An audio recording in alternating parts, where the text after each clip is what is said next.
સુરેન્દ્રનગરમાં ગેરકાયદેસર બેટરી જથ્થો ઝડપાયો છે। જોરાવરનગર પોલીસે કાર્યવાહી હાથ ધરી છે। એક શખ્સની પોલીસે ધરપકડ કરી છે। 154 બેટરીનો મોટો જથ્થો કબજે કરવામાં આવ્યો છે। કિંમત અંદાજે 2,37,000 રૂપિયા થાય છે। જ્યારે ગોવર્ધન મેટલ્સ દુકાનમાં તપાસ હાથ ધરાઈ। દુકાનદાર ભાવિન દંગીની ધરપકડ કરાઈ છે। પ્રાથમિક તપાસમાં ચોરીની આશંકા વ્યક્ત થઈ છે।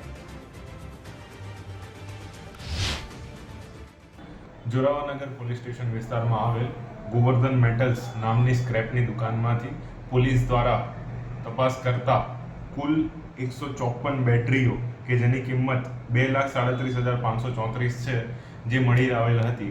તેના માલિક ભાવિનભાઈ પ્રફુલભાઈ દંગીને આ બાબતે પૂછપરછ કરતા તેમની પાસે આ બેટરીઓ અંગે કોઈ પણ આધાર પુરાવા મળેલ ન હતા। તેથી BNSS કલમ 106 મુજબ આ બેટરીઓને જપ્ત કરી અને ત્યારબાદ આગળની યોગ્ય કાર્યવાહી કરવા માટે અને યોગ્ય તપાસ કરવા માટે હાથ ધરવામાં આવેલ છે।